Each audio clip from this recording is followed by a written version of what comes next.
All right. Hello, friends. How's it going? Welcome to Friday. I'm so glad you're here. I'm so glad I'm here. We made it.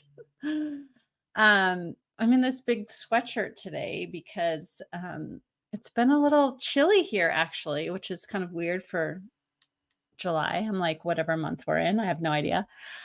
Um, We had almost an inch of rain here yesterday, and it was chilly, and this morning kinda started out the same way. I think it was, like, in the mid-50s when I went for my walk this morning, and it was just humid. My hair is all, like, fluffy because of the humidity. It's kinda funny. But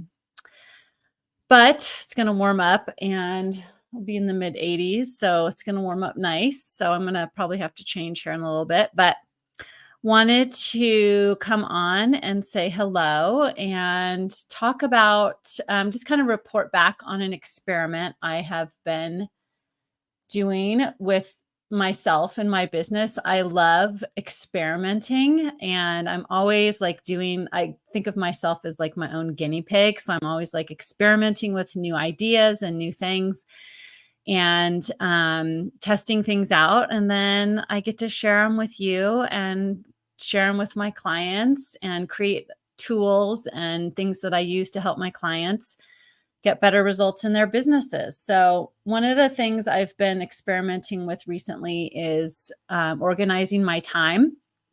I know that time and how we use our time and what we do with our time and our work time and non work time and balancing all of that is something that we as women, I think about a lot. And I see this a lot with myself in my own journey as well as with my clients. And thinking about how to organize it all so that we get done what we need to get done so we're not working all the time. And hi, Amanda, how are you? um, and so I've been experimenting recently with my calendar, and I started quite a while ago, like taking my whole like task list of things I have to do and putting those things in my calendar. So I knew like when things were actually going to get done, right? Because what was happening was I would have like a huge list of things I wanted to get done, a long to do list. And then I would just basically overwhelm myself and not get much done. So then I started putting all those tasks in the calendar so I could see like exactly when they were going to get done. And that seemed to really work for me. And so now what I've started doing, what I've been experimenting with, and I got this idea from the 10x is easier than 2x book that I've been reading by Dan Sullivan and Dr. Benjamin Hardy. So I kind of got this idea. They talk about organizing your time. And I got the idea from them. But then I get these ideas from books and then I kind of mash it together with things that I have tried and learned from other people. And then I kind of come up with my own thing to try. So what I've been experimenting with recently is wanting to create some greater focus in my calendar and do less like context switching.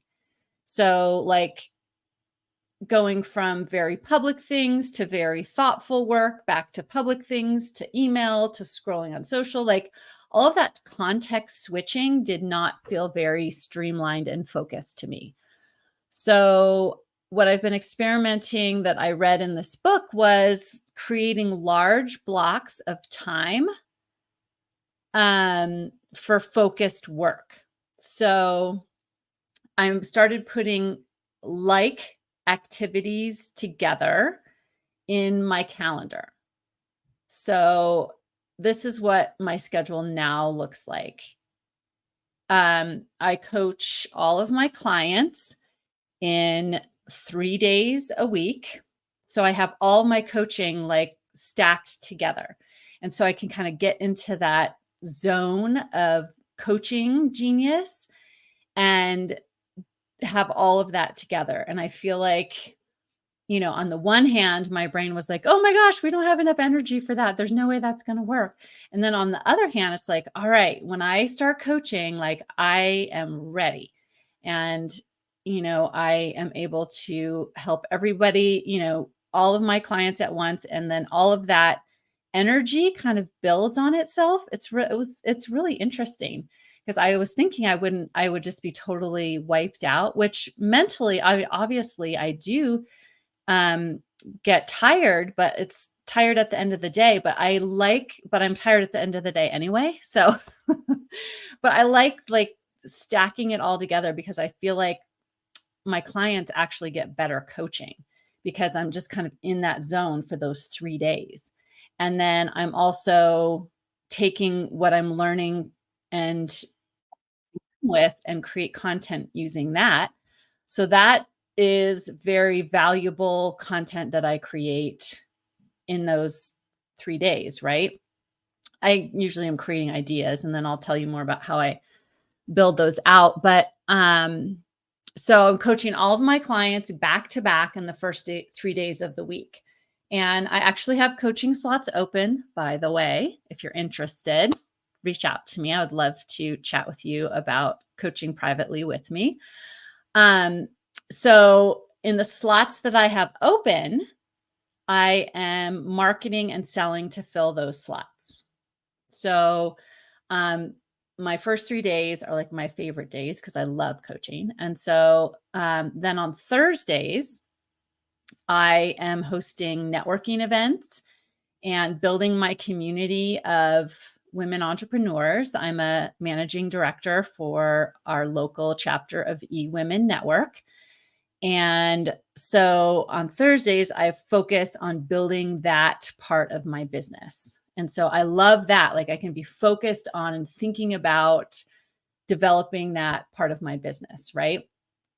And then Fridays, like today, I spend the first half of the day on creative projects like talking, coming on live and recording podcasts and creating content.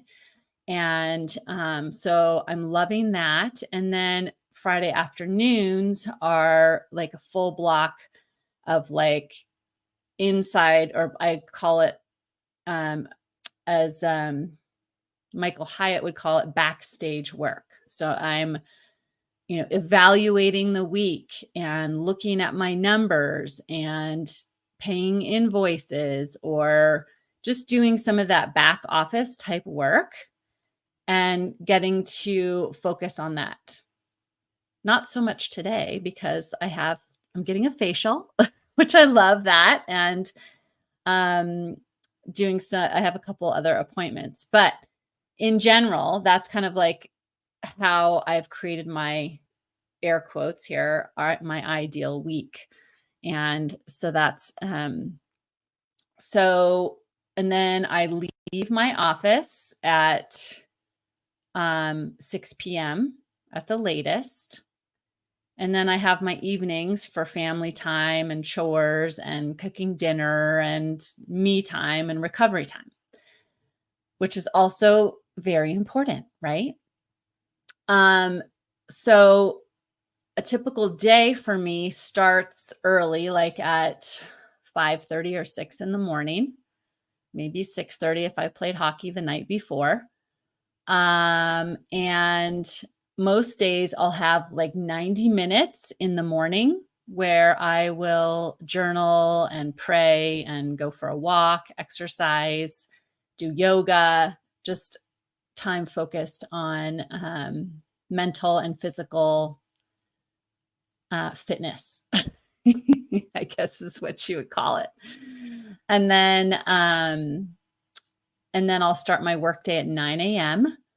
And I always, can't say always because that's not true. Most days I'll have a lunch hour scheduled for myself around midday where I just love having that chunk of time where I can eat, which is important, and also just have a little downtime and just kind of recover from coaching and get my thoughts together and prepare for the afternoon sessions.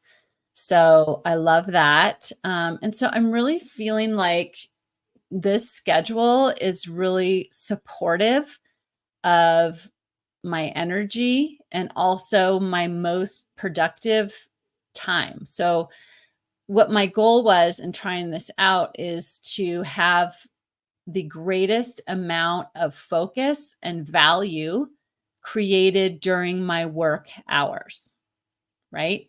Like, yes, I could work 12, 16 hours, but really what I really don't want to do that. I have no desire. I mean, yes, sometimes there might be things going on and you have to work more than you planned or, whatever.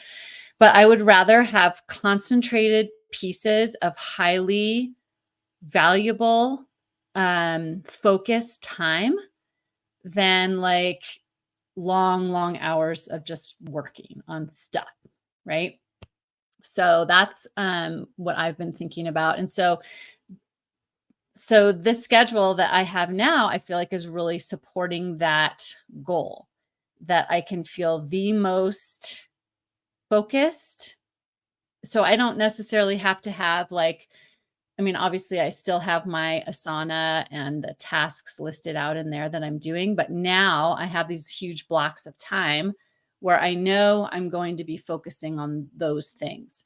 And then for example, Friday afternoon is like evaluation and looking at my numbers and planning out next week and all that kind of back office type stuff. Once I get in that zone, like I can just plow through that stuff and be very productive in that. But if I was like, okay, I'm going to, evaluate and look at my numbers, and then I'm going to go live and then I'm going to write some posts and then I'm going to read, like that just seems like I'm switching around too much.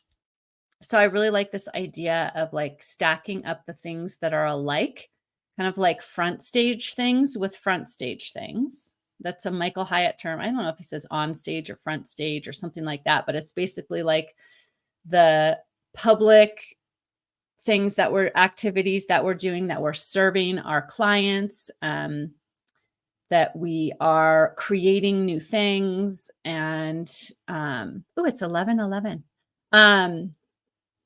And so all of that front stage stuff kind of stacked together. And then the backstage stuff comes stacked together.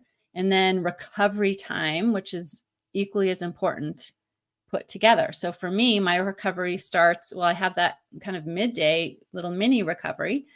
And then at 6:00, then, that's not really recovery time because I'm like cooking and driving kids around and doing household stuff. But for me, it's like, I think about 9 p.m. To 9 a.m. Like I'm completely off the clock. I'm not like serving kids or serving clients or doing chores or anything like that. From 9 p.m. to 9 a.m., I'm like taking care of myself. I'm reading, I'm sitting in the hot tub or watching TV with my husband or just having that downtime and obviously sleeping. I sleep for a good 8 hours. Well, I try to be in bed for 8 hours at a time. And then I love reading in bed and then sleeping. And so that's kind of how my schedule is looking right now. And it's feeling really good to me. And I'm sure I'll continue to tweak it because that's what I do. And then, of course, the kids are going back to school in less than a month now. And so everything's going to change again then, right?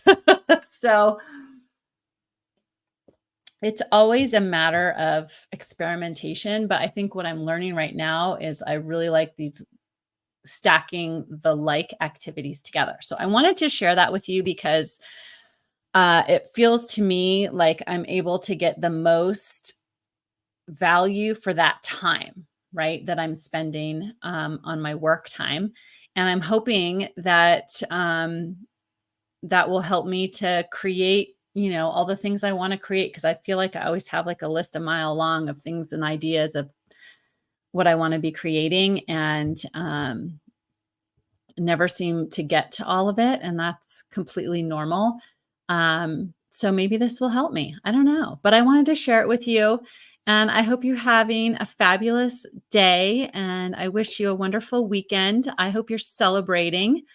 We love celebrating on Friday, so I'd love to hear what you're celebrating. And let's see, what am I celebrating? Um, I have had some really great, like, mind shifts, and I think just I'm celebrating this new schedule. I really am, because it feels so amazing to me, and it feels very aligned with how I work and how I like to think, how my brain works. Um, I think that's a real win for me. So I am gonna let you go, gotta run, but I hope you have a fabulous rest of your day. And as always, if you would like me to walk you through creating a schedule that feels amazing and authentic for you and helps you to really create greater value and more revenue in your business and in your life, feel free to reach out to me and let's set up a call. I would love to help you create something like this and even just talk you through and coach you through how to experiment with it. Um, Reach out. Would love to. You can always grab a DM me or message me on social media, or visit my website at melissamkellogg.com. And there is a link right there on the homepage to book a call with me. And I would love to sit down with you and help you get this time thing figured out, because I know I've been in business 18 years and literally have never stopped experimenting with time. So if I can help you get there quicker than I have, I am all in for that. So I'll talk to y'all soon. Hope you have a great rest of your day. Bye.